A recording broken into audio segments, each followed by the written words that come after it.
So welcome. Again, my name's Tyler. I'm a strength and conditioning specialist down here in Trenton. I've been here since 2014. Prior to that, I was in Ottawa working there from 2010 to 2014. And my background kind of growing up is, a multi-sport athlete. So, grew up kind of, Canadian boy playing hockey, drafted the O, played some baseball, played some volleyball at university.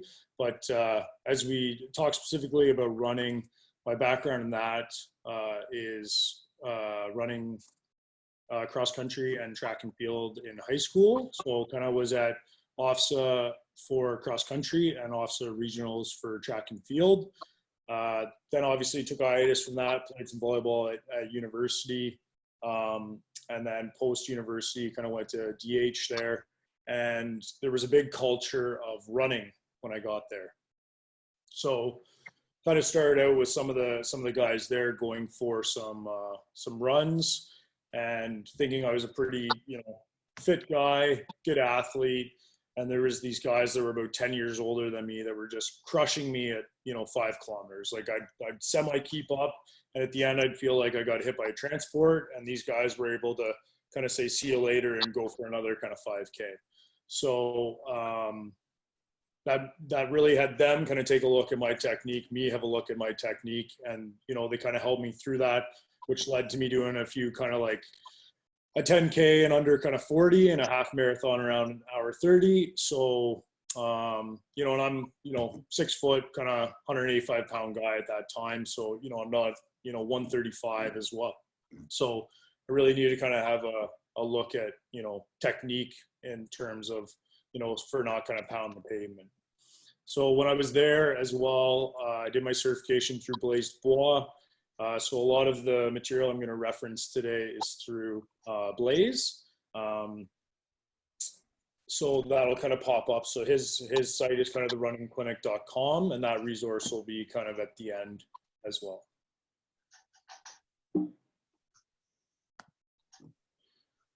So just going back, so the boys presented last week on kind of EST. So obviously that kind of falls under our kind of integration of training, so we can see kind of the endurance aspect in terms of longevity, as well as aerobic and anaerobic conditioning. So that would kind of fall under that, and that in turn falls under kind of those 4 kind of high performance pillars. So we can see when we look at all the kind of pillars, ours is kind of falling under training.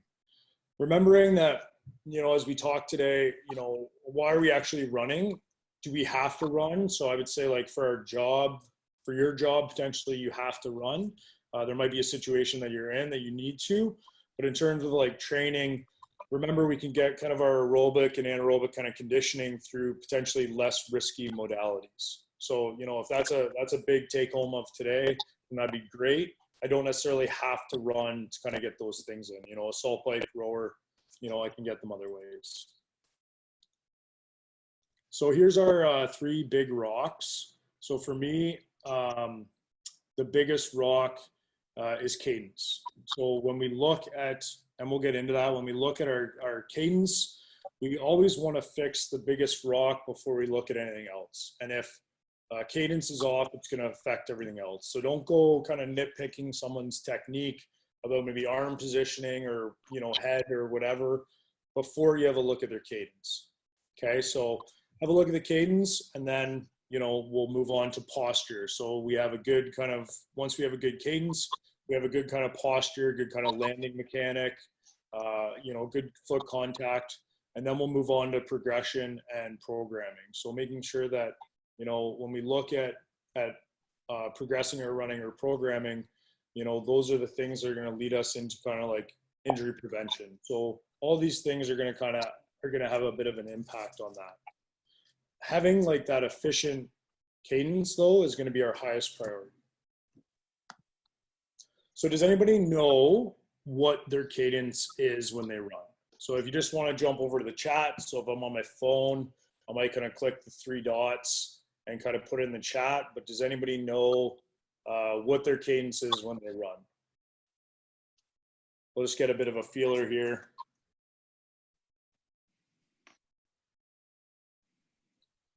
So if you're on your computer, it'll be at the top. You'll kind of click the kind of 3 dots as well, and then click the chat box and then put kind of your answer in there.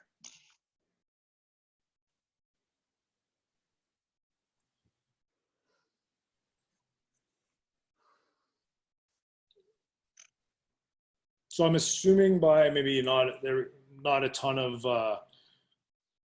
answers, you know, we're maybe unsure as to what we're doing. So we kind of see, you know, a few different numbers there, kind of 160, 170. It looks like, you know, Dwayne there is saying he's pace per kilometer. Again, that's a good guide. So what cadence is going to be how many times our foot is going to touch the ground basically in a minute. So when we look at foot touches in the minute, we're looking for around 170 total touches per minute. So that would mean I'm doing about 85 touches of right leg in 1 minute. And if, you know, hey, Ty, that's a lot to kind of keep track of while I'm out there running. You might just count for like 30 seconds. So I might kind of, you know, maybe it's each kilometer if I'm doing like 5K, if I'm a current runner. Maybe if I'm only doing some like 30-second on, 30-second off as I'm beginning to get back into running, I might be counting that whole 30 seconds. And my minimum number should be this, you know, 43 beats per minute. So I'm going to keep track of that, like 43 kind of touches in that 30 seconds. And this may in turn feel like a shuffle. I might feel like I'm shuffling and not necessarily, you know, sprinting. So again, when we talk about the entire kind of presentation today, we're talking about kind of like jogging. So we're not talking about sprinting, where I'm kind of like, you know, full kind of hip extension in my movement. I'm talking about kind of that jogging where I'm going out and doing kind of an extended potentially distance. So that's kind of our minimum number. And why we're looking for our cadence to be around that minimum number is it's going to minimize my ground contact time. So the amount of time, that's the amount of time I'm spending on the ground. So I want to keep energy. I don't want to waste energy into the ground. So if I'm on the ground for a long period of time, a lot of energy is going into the ground. If I'm on the ground for a short period of time, I'm storing that energy. So that's going to kind of preserve the energy due to that stretch reflex kind of shortening cycle. Okay, running, we have to remember, or jogging, running, same thing I'm going to talk about today. We're not talking about sprinting, but we have to remember that it's basically a plyometric. There's a flying phase in running where both feet are off the ground. So I have to be aware of that. It's not walking where one foot is always kind of in balance. So the second thing is it's going to lead to a ground contact that's going to be underneath our center of gravity. So we want to make sure that when we contact the ground, it's going to be right underneath our center of gravity so that we can quickly absorb the force and then have a good push off as part of our push off phase. When we land, that's going to allow us to have kind of good kind of hip knee mechanics. So just making sure that, you know, when we're landing as well, we're not going to be like changing height too much. Okay, so we'll see a lot of runners that are out there and, you know, the height is being changed all the time. They're kind of bouncing and bobbing up and down. You know, we're looking for a minimal vertical displacement. So when, you know, if you go out there and you're assessing kind of your clients running, or you're, you know, having an intrinsic look at yourself, ideally there'd be kind of that, you know, on top of my head, and I'm kind of maintaining that height the entire time I'm running. I'm not kind of popping up and down as we go. The third reason why we want to make sure we're kind of at that cadence is it's going to avoid the overstrides. The overstride is that excessive reach out with that front foot, which a lot of times is going to land in kind of a heel strike position, which is going to be like I'm slamming on the brakes of my car as I go. So just making sure that I'm not kind of smashing that heel in the ground. I'm not overstriding, and overstriding a lot of time is going to lead to kind of my hamstring injury.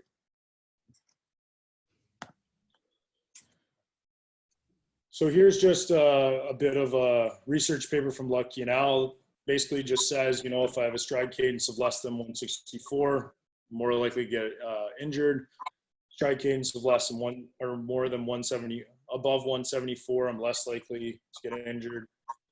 This is people that are running around a 3.3 meter per second. So nobody probably knows what that is. I didn't. This is a 5-minute kilometer pace. So, you know, they're not full out sprinting and they're not kind of, you know, going super, super slow. So now what? So you might say like, Ty, I have no idea, you know, what my cadence is. So the first thing you might want to do is go out for your regular kind of run and maybe just count that. So either I'm counting for 30 seconds or I'm counting for a minute. So, you know, I'm going to set maybe that potentially metronome timer. So that's the metronome timer app there to, you know, a minimum of 85. A lot of time when we do our assessments, if someone's low, we're going to try to maybe even bump them up above that number to maybe 90 to just try to get them for a bit kind of quicker turnover. Or I could, you know, play a Spotify playlist that might be kind of like 90 beats per minute. And then I get to actually listen to music instead of an annoying like tick, tick, tick, tick during my run. And I'm just to the beat of the music, I'm kind of right foot's always going to be kind of touching the ground. So, and then again, I kind of talked about this earlier, but I want to make sure that I'm doing that not just, you know, at the beginning of my run, but probably more importantly at the end of my run. Because everybody at the beginning of the run, oh, I feel fresh, I feel great, you know, here we go. And sometimes by the end, we're, you know, a little bit more lethargic. We've maybe changed kind of our running mechanic during it because we're getting more fatigued, and that's maybe the time. So a big take home of this is making sure that I'm checking it kind of often, you know, as I'm out there for my run, and I'm not just doing it one time at the beginning and thinking the rest of my run is going to be fine.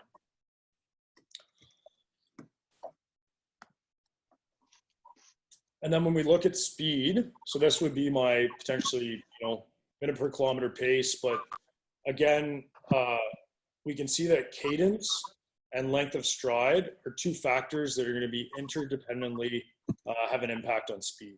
So I'm going to play this little video here, and the big take home from this video is going to be that I can change my speed without adjusting my beats per minute. Hey guys, just remember if you can mute yourselves, that'd be great. So maybe just check to make sure you're kind of muted there at the top.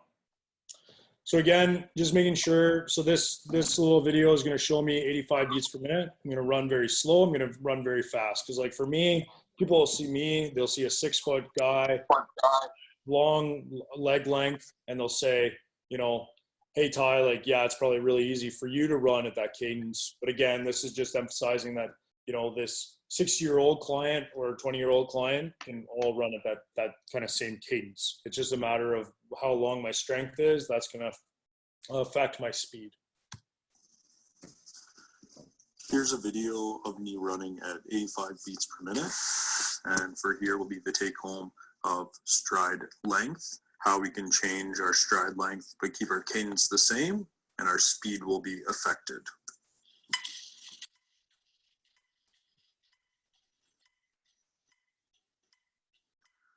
So here we can see is a small stride length. So we're running slower, but we're still in the cadence. A little bit longer stride length, therefore speed is faster, same cadence. And finally, the longest stride and the highest speed, but the cadence stays the same.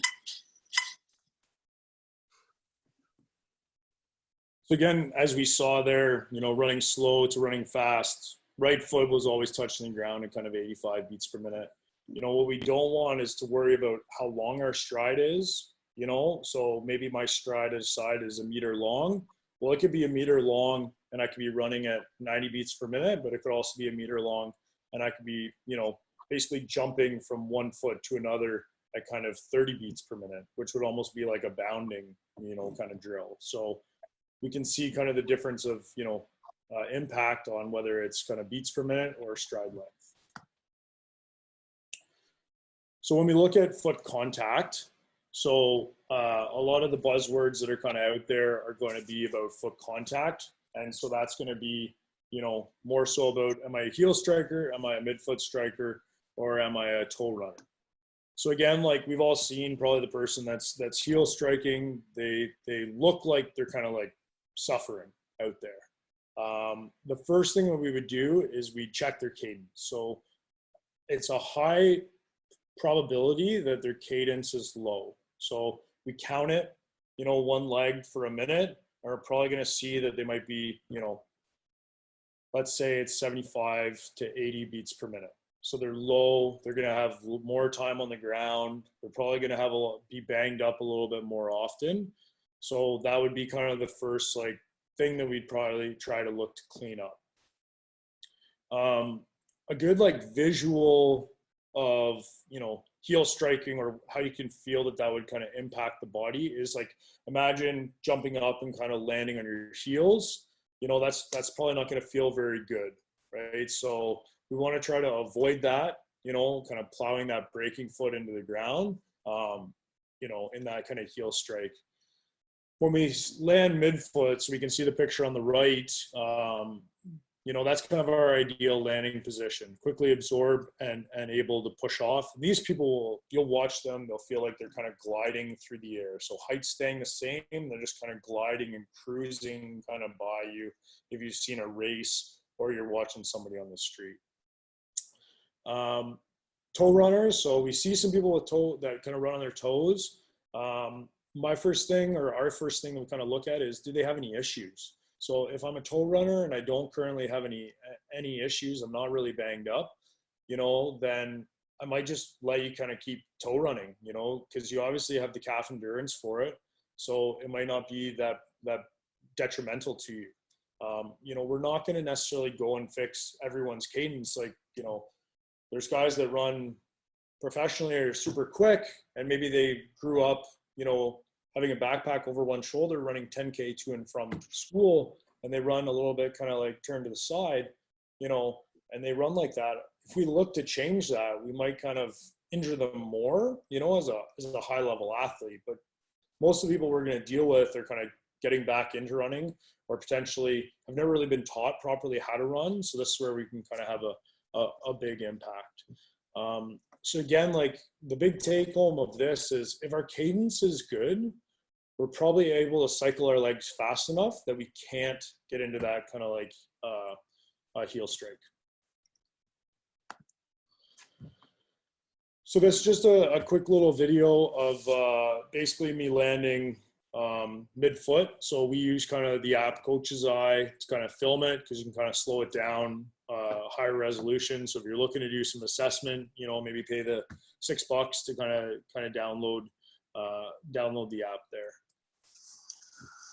This is me running at a 5 minute per kilometer pace at 85 beats per minute, and you can hear the metronome in the background.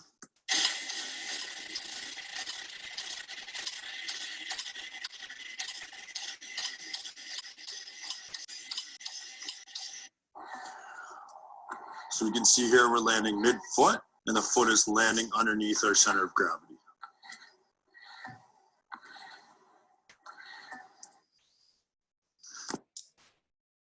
And so when you do your assessments as well, try to have the client run at a few different speeds. So when we first get somebody that walks in the door, they're talking about running, maybe they're a bit banged up already, or they're looking to run, maybe do a running program. We'd probably look at this first right away. Let's see what they're doing at, you know, a 6 minute per kilometer pace. Let's see what they're doing at a 5 minute per kilometer pace. Let's see what they're doing at a 4 minute per kilometer pace. Like obviously in the scale of, you know, is that easy or hard for them? You know, we'd adjust that, but have a look at kind of different speeds, because maybe at a faster speed, they tend to be better, you know, and at a slower speed, they tend to be worse. But for most of the running that they're going to go out and do, as we're going to talk about a bit later, it should be kind of, you know, easier running. So again, like if when they're easy running, they're smashing the pavement, you know, I got to make sure that the cadence is similar, you know, when they're easy running to when they're running at a more challenging pace. So body position. So again, all of this, you know, why is body position important? Kind of goes back to all of our, you know, what you've probably heard our strength conditioning guys talk about all the time is, you know, basically good kind of spinal alignment. So again, you know, when we look at this assessment, we do a quick kind of head to hip check. You can do this even while you're running. You know, is head kind of, you know, neutral? So I guess like, you know, is it in line? And we'll see this in kind of the next slide. A good place to kind of look is maybe on the road, kind of, you know, maybe it's 20 meters kind of out in front of you. I don't want to be looking obviously straight down. So that ear is kind of in line with my shoulder. Shoulder should be relaxed and down. Elbows should be kind of, you know, closer to the body. It shouldn't be out, you know, kind of running like that. Hand should be, you know, kind of in a fist, neutral, with kind of like thumb in the up position. And when we look at arm swing, we want to make sure that we're going from kind of our hip up to our chest in that arm swing. We're not kind of necessarily crossing the midline of the body. Because when we start to cross the midline of the body, we're probably getting in a bit of a kind of rotation there as well. And then we're going to affect the system as it goes down. Hips, again, should be kind of like facing forward.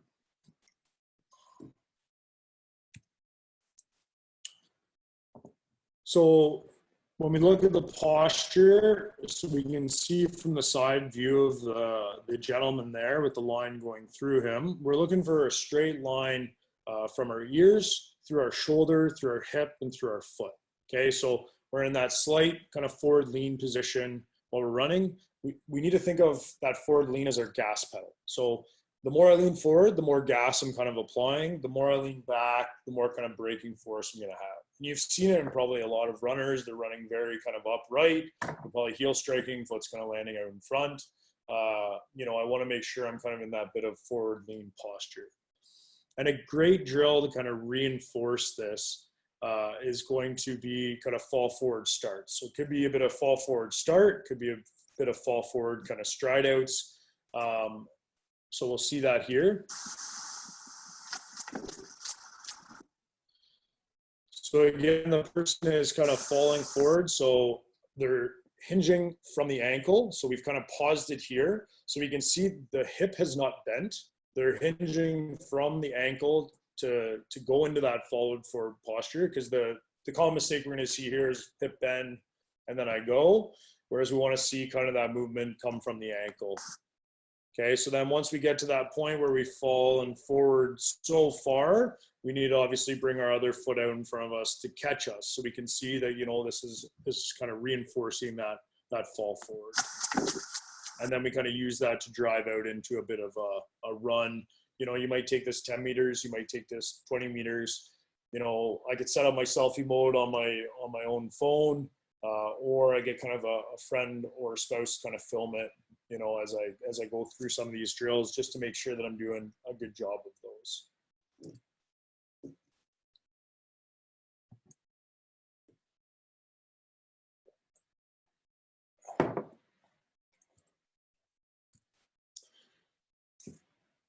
So a bit of segue here into progression. So the human body will adapt as long as the applied load is not greater than the body's capacity to adapt. So making sure that load isn't too much for our system to be able to handle is basically the take home here. So overuse injuries are caused by an overload on our structure, and every new stimulus that we apply, you know, must be progressively done.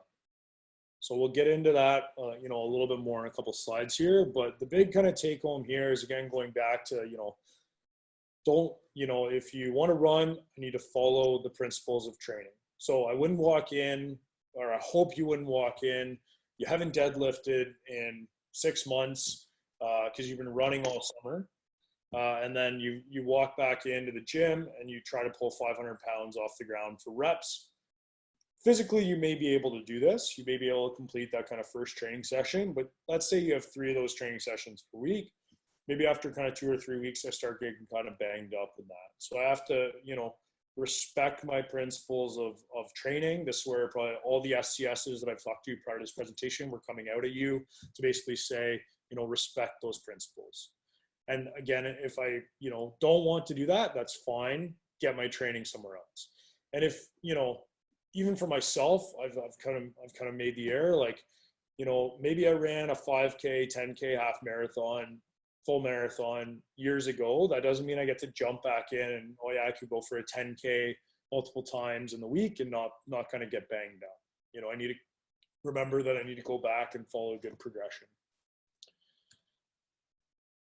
So a good progression. So this is what we would probably use, you know, potentially once somebody has an injury, but also once somebody hasn't been running for a while. So again, this might be something that, you know, even for myself, you know, I've started implementing in the last 2 weeks because, you know, I don't like running in the winter. I'm going to get my conditioning through, you know, assault bike, rower, reverse climber, whatever it is, Jacob's ladder.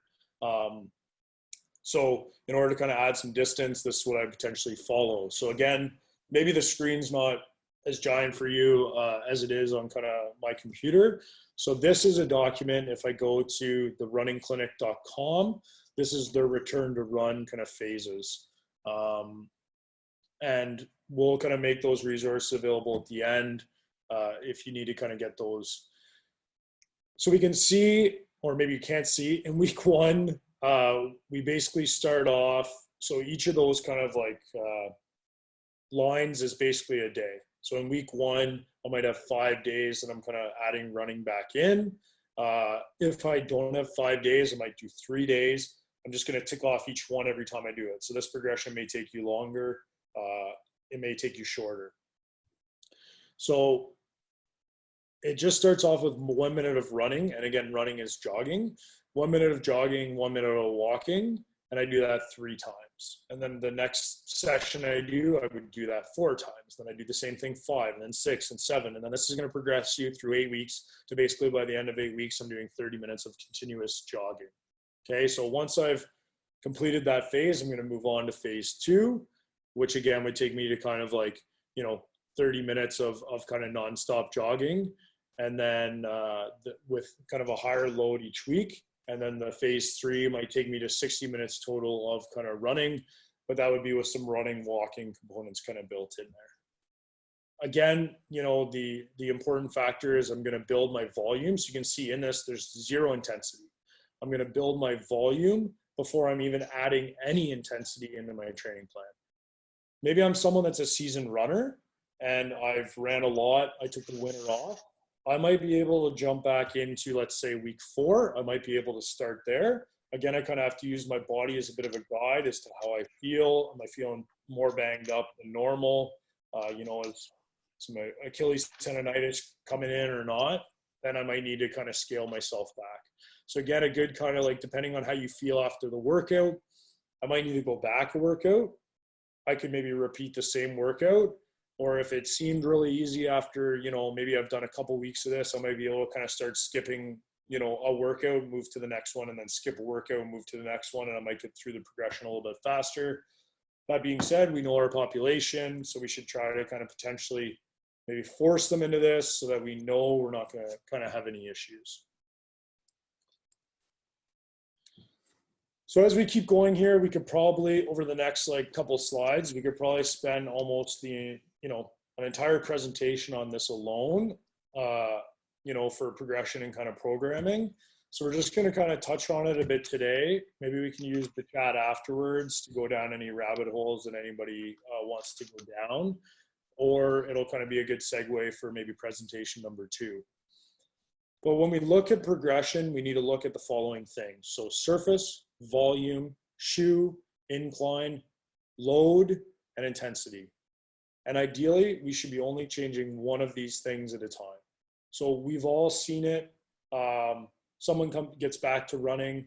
I'm going to go and I'm going to run 5 kilometers 3 times per week as fast as possible because like I used to do that 10, 15 years ago, 5 years ago, last year. And that's what I'm going to go back into. We need to make sure that we're only kind of changing one thing at a time. And I've fallen mistake to this. I decided when I came down here, there was maybe a couple of years I kind of got out of running because there's been more culture down here of kind of training in the gym. There was an individual who was doing some Spartan race training. I'm a competitive dude, as almost everybody on this presentation will know. And we went out to Ottawa and did kind of a group kind of workout. So I decided that I was going to trail run that year, so I bought a pair of trail running shoes. We were over at Battawa, so I changed my shoes. I changed the surface. I went from running on probably road to running in a trail, running in a ski hill. I changed my incline because I decided to run up said ski hill to try to keep up with said individual. And then we decided that a couple times up the hill, we're going to carry a sandbag up the hill and then do a bit of a run, come back, carry the sandbag down the hill. And believe it or not, I developed Achilles tendonitis. So again, it kind of goes back to I need to follow the progression if I'm not willing to do that. So, even having known these principles, you kind of let your ego take hold and say, yeah, I can do this, or I can keep up, or I want to keep up. I need to make sure that I'm kind of following those principles. When we look at changing volume, so, as we saw in the slide before, we should only be changing our volume by 10% a week. So an example of that is if I'm, say that I've got back into running, I've done my 3 to 5 times per week. I'm running 5K 4 times per week. So that's a total of, 20 kilometers. The next week, I'm only adding 2 kilometers to that. So that might be 2 5K runs, 2 6K runs. So I'm only adding small amounts to my training each week. So I need to, just like a training program, I need to draw it up. I need to progress myself as I go through to basically add kind of more volume to it. Once I'm at the point where I can add some intensity into the training session, my intensity is only being changed by 3% a week. And your intensity should only be 10% of your total running volume. So an example of this might be like, say I'm doing some 1K repeats as fast as I can times 3. So that's going to be like 3 kilometers at intensity. So I should, in fact, have 30 other kilometers in the week that I'm doing just easy kilometers, getting my touches in. So that might look like 3 other 10K runs during the week, or I might just be going easy. I might have to break that down into 4 or 5 runs where I'm just kind of getting my miles or getting my kilometers in as I'm kind of potentially, just going for nice, easy runs, enjoying the scenery, etc. And when we look at how much intensity that is each week, we would only change our interval distance. So we were doing 1K repeats. We would only change the next week by 90 meters total. So that's maybe, 1 point, whatever it is, 003, kilometers in terms of that progression kind of each week. So it's not going up by much. So I need to make sure I'm really kind of progressing that properly. Same as incline. I've decided to kind of, be a Spartan runner or a Tough Mudder, and I'm going to run up some incline. Again, I look to progress that kind of 3% a week. When we look at kind of new shoes, so when I talk about new shoes, it's, I've bought the ASICS Gel Nimbus, 17s. Now I'm buying the ASIC Gel Nimbus 18s, which is just the exact same shoe. I'm just paying more money for it this year than I did last year. This is the progression that I would follow. So the first week I'm going to walk. The second week I'm going to use those new shoes in short jogs. The third week I'm going to use those shoes in some longer jogs. And the fourth week I'm going to use those shoes in my long runs. We could probably go down a rabbit hole of moving to a more minimalist shoe. But basically at the end of the day, if I'm looking to move to a more minimalist shoe, the question would kind of always be why. We're in the business of assessing risk. So the risk versus reward. You move to a more minimalist shoe, maybe there's a bit more contact of foot, properly with the ground. Are we following a good progression to that? Then great. But if I don't necessarily need that, or I don't need to physically be able to run faster because I need to qualify for the Olympics, and that ounce, I need to be down in terms of shoe weight, which is going to equal 30 seconds faster, over, a marathon, then I'm probably okay in the current shoe that I'm wearing, as long as that's not kind of banging me up. So just be aware when your clients come in and they maybe want to go to a minimalist shoe, they need to follow a proper progression that progression can be found. Like it's kind of a bigger document that's a bit too big to kind of share in the image. So again, I can head over to the runningclinic.com and I can kind of see that minimalist shoe progression. There's a bit of a printout, so you can print it out, put it up in your gym if people are kind of interested in that. But again, big kind of take home, I need to add my volume before I'm adding any intensity.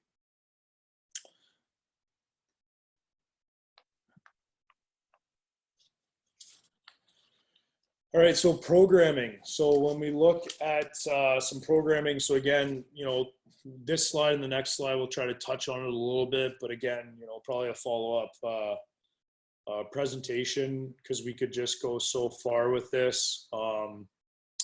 But, for a couple take homes today, how can I put this? Okay, Ty, that's great. You've given me this information, but how can I put this into my programming, right now?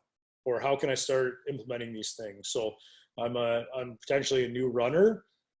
I'm going to incorporate the kind of return to run potentially protocol into, can do it in my warm-ups. As we saw, it was maybe 3 times, like 1 minute run, 1 minute walk, so that would be, 6 minutes total. So I kind of put that into my warm-up, at the beginning. I could put it in potentially my cool down.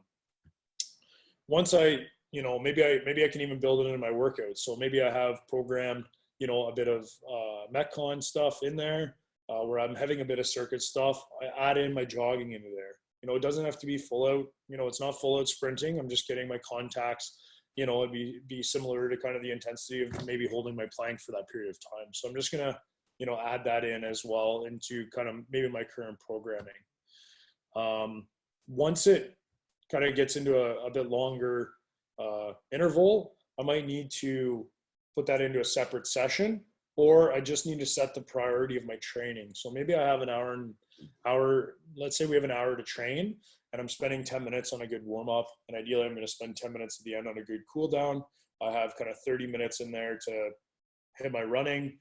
I might have 10 minutes also inside there to maybe hit a bit of weights or something. So if my priority is probably, maybe it's weight training, maybe it's bodybuilding, functional training, whatever it is, if that's the priority, then I probably want to put that thing at the beginning. If my priority is running, and I'm trying to get this back in and be efficient at this, then I'm probably going to set up the running as the priority, as the first thing that I'm going to be doing. You basically are looking to try to just get these runs in any way that you can. So this, like I said, it might be a separate session. Maybe it's, when we program kind of some trail walking, maybe it's some loaded stuff on the weekend. Maybe I'm not doing it loaded, and I'm going out with my family potentially, and I'm going to do kind of, in the 1 minute run, I'm going to run 30 seconds. I'm going to run 30 seconds back, continue walking with my family for the minute. I'm going to run 30 seconds or 45 seconds, come back 15. We're kind of meeting in the middle there to kind of be able to still enjoy that time with family, but I'm able to kind of get the training in. Once you reach the end of phase 1 as well, it's kind of like, brushing my teeth. Like I still need to kind of keep doing it. I need to floss on a regular basis. Running is just like that. So once I've kind of hit that threshold, I probably need to maintain, 2 kind of 30-minute runs in the week. And remember when I said 30 minutes, that's not an intensity. That's going to be just nice and easy. I'm going out for a nice little run around and coming back. I'm not necessarily worried about, what my pace is. I'm just kind of setting my time, and I'm going out and I'm enjoying myself. Then once I'm, kind of doing that, if I still want to add in potentially 1 to 2 times of intensity per week, then I could be adding those in at that time.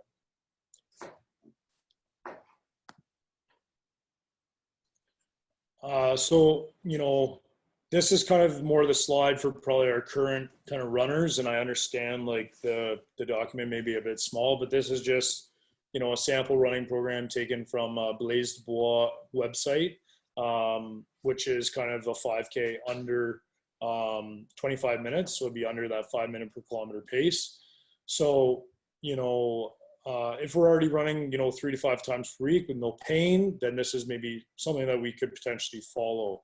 But again, from our side, we're always going to ask kind of like, what's the goal? If it's race specific, you might be following something like this.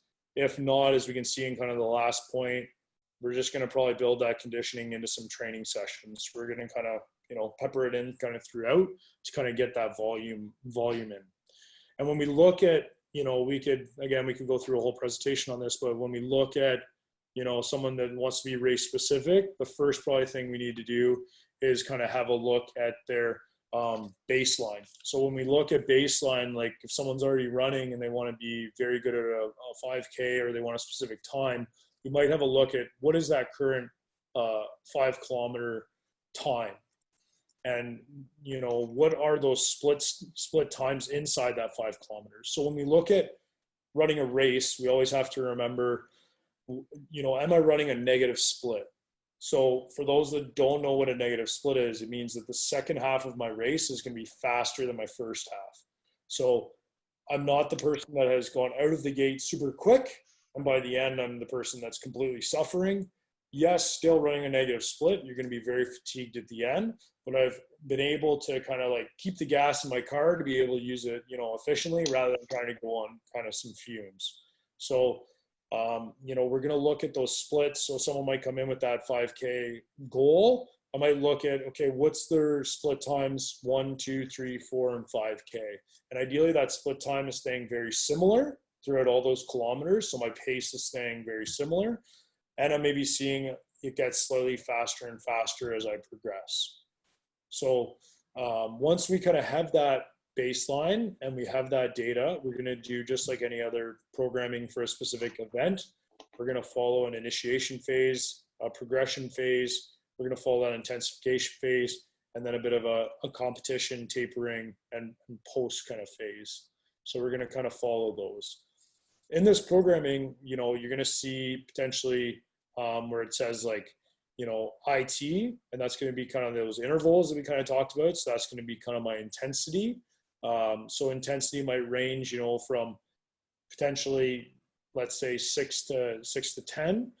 Conversely, like you're going to have some continuous training in there, but continuous training can be, that I'm at a 3 to 5, just nice and easy, kind of going around, to I'm doing continuous training potentially at race pace. So if I'm I want to run that, 25 under 25, that means that I need my race pace to be slightly faster than a 5 minute. And that could simply be a 4:59 pace. So my race pace that I practice at might be at 4:59.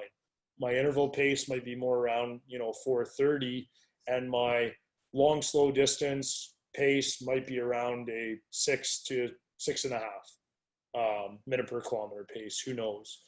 So I just have to remember that, like, even inside that training, I still need to follow those principles of how much intensity I'm having in the week and making sure that I'm still getting in that volume that I need to respect that intensity kind of progression. Oh, and, another good thing, when we talk about kind of those speeds as well, might just be a simple talk test. So long, slow distance, when I go outside, can I go jog around the lake with my wife and we could have a bit of a conversation? We're probably at a good place. I'm at race pace. I'm probably able to, quickly answer a question. If somebody else was running with me and they're in better shape than I am, I could maybe give some couple word kind of things. And then when I'm at that intensity interval, I'm not really able to speak. I'm kind of focusing on my running, my breathing, as I'm going. I might be able to yell, like, get out of the way, or yell at a car. But, I'm probably going to be most of the time saving kind of all of my energy to put it towards my output.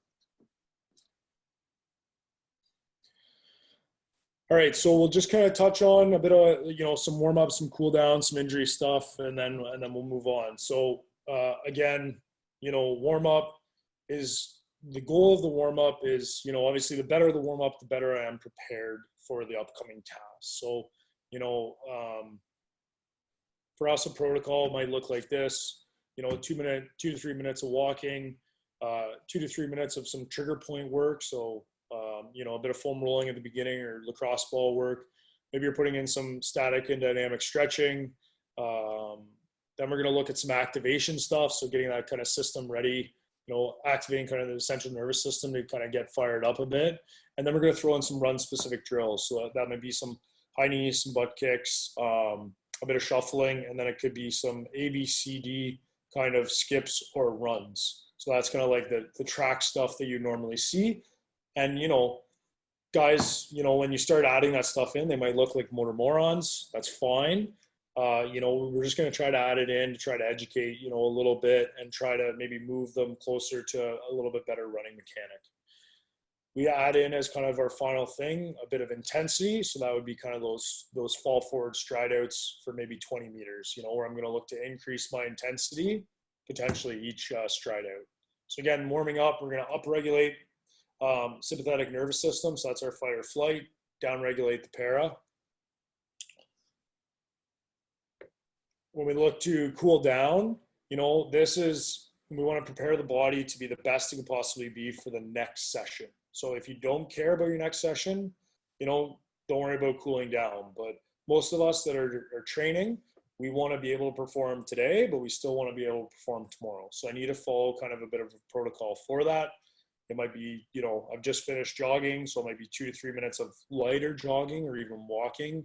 Some global foam rolling, so I'm going across the whole kind of muscle during this.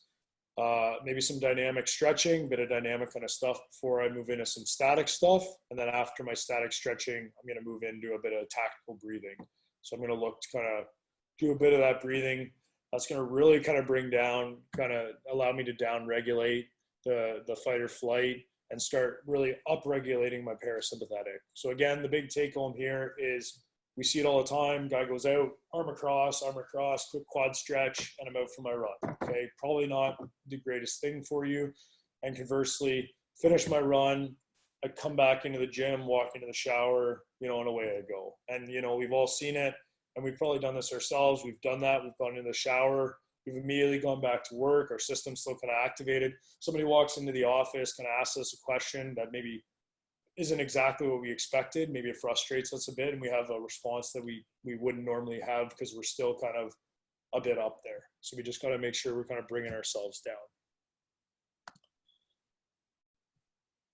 So injuries, we're just going to touch on it quickly here, and then we'll be kind of done. So you definitely won't get fit after one session, but you definitely can get injured. So make sure that we're listening to our body. If something doesn't feel good, then make sure we stop. I've gone through this. I had a buddy that went through this on the weekend. He went out for kind of an 8K, 5K in, calf cramps up. I was like, yeah, did you keep going or just stop? And, he stopped. And that's what we should do. He stopped, he tried to stretch it out a little bit. He walked back home. There was no kind of pride. There was no ego there. A lot of us will, oh, that doesn't feel great. I'm just going to keep running on it, and then the next session, oh, it still doesn't feel great. I'm going to keep running on it. And then it translates into an issue that is a lot more than that. So making sure that once we start getting a bit of that issue that starts happening, go back and look at our progression, go back and look at, our principles, have we kind of gone away from one of those, and that's what's causing kind of the issue right now. Injuries will happen, and the sooner I start getting banged up, it's like anything. The sooner I start getting banged up and I go and kind of see the physio, maybe it's a quick little thing that helps me get out of that. The longer I kind of, try to keep going on that injury, probably the more severe it's going to be. So unless we, step in a pothole, we're going to have kind of that, acute injury that happens right away. Just like training, we're trying to find the sweet spot in kind of, tissue load. So we don't want to underload the tissue. We want to have enough kind of load on the tissue, but we don't want to overload it. And a lot of times what happens in running is we're overloading the tissue that our system can't physically handle, and then we kind of have an injury. So these are some injuries we see in most runners, just like we saw on the last slide. So a little bit of Achilles tendonitis and patellar tendon, gluteal tendon, and plantar fascia. So tendinopathy we just think is kind of inflammatory, but it's more of a mechanical issue because the tendon itself actually likes to be loaded. So what we need to do is once we potentially have one of these issues, we need to find out where they are in the spectrum to find out what to prescribe. So, if they've gone into the basement, then yeah, we're going to need to take that load away and stop them from running. But, you know, if they haven't been into the basement, you know, and they're still there, we might be able to just implement a few other things. They can still kind of keep doing, you know, what it is that they are doing. Tendons don't like compression, obviously, so make sure, you know, I'm getting some Achilles tendonitis. I'm not foam rolling it. It's going to make it, you know, make it worse. And obviously there's a big emphasis on kind of like, you know, load management in the athlete's programming. So, you know, if I want to make sure that I'm, you know, adhering to my principles, I need to really be aware of kind of load management. And once these things start flaring up, immediately go back and look at kind of that load management. A couple other common injuries might be like heel fat pad, which we might see in people that haven't changed their shoes in a while because they're just wearing it out. A lot of time it could be in our heel strikers as well. We might see some shin splints. This might be in some people with some decreased kind of calf endurance. And those two things, a lot of the time, is where we might, like, these things might lead to kind of some stress fractures. So just make sure I kind of, you know, check into my physio if I'm developing any of these. And then IT band syndrome, we a lot of times see it in people that have, you know, they've suddenly changed their training, and a lot of new runners as well. And sometimes this can even be from, you know, if I'm not running on a flat surface, I'm running on a, you know, a road that kind of bends over to the side, and I'm always running facing traffic. So try to make sure we're running on kind of like a flat surface, or if we're running kind of facing traffic, we might start running away from the traffic on that same side of the road. Obviously being aware, you know, if we're wearing headphones and we're not getting kind of run over. But again, we can see it, you know, it's usually due to that kind of load issue. So just making sure, you know, that we kind of, as the slide says, we find the balance. So there's lots of, you know, things that can affect principles that can affect kind of our training. So we just got to make sure that, you know, load, training load and tissue load capacity are, you know, on an even scale. So we're just going to recap. So I know, you know, I really appreciate everybody sticking on, but again, going back to those three big rocks. So again, you know, biggest rock would be cadence. So again, it's that 170 beats per minute total. So I'd be keeping track of both legs in a minute. You know, that's too much probably. So we just keep track of right leg in a minute. So we're looking at a minimum 85, minimum. So someone's 83, we want to try to get them up at maybe like 90 and get them kind of, you know, used to running around 90 beats per minute. So maybe when they do get a bit tired, it drops down to 87 and it's not dropping below that 85. Posture, we talked about it, you know, kind of like good alignment, do my head to hip kind of check, maybe adding in some of those fall forwards, forward lean equals my gas pedal. Progression programming, we talked about, we could probably go on for days about it.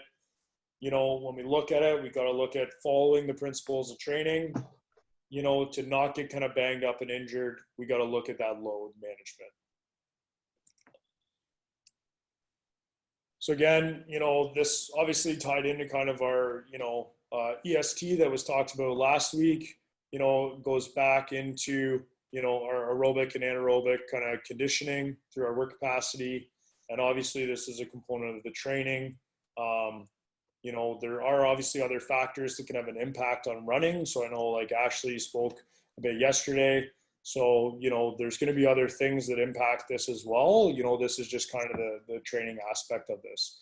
And remember, kind of like my major take home point is, you know, why are we running? Do we have to? I think, you know, for the member, yes, there's a certain component in case they have to do something that requires it. They should have that ability. But, you know, if they're not willing to follow these kind of principles of training, then, you know, put them on a assault bike or a spin bike so that there's a little bit less kind of risky modality for them. So obviously happy Cinco de Mayo, everybody, you know, hopefully everybody gets maybe a little bit of tacos tonight or something. But, you know, I just wanted to say a big thank you to everybody that stayed on for the endurance of the presentation.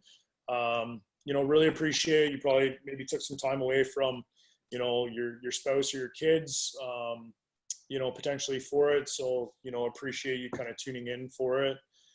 Big thanks to, you know, obviously the SCS guys from both PET and Ottawa, as well as kind of our unit kind of here in Trenton. You know, we all kind of came together a bit before this to kind of chat a bit about what are some common themes or some issues that we kind of see. So it was good to kind of have a bit of everybody's input.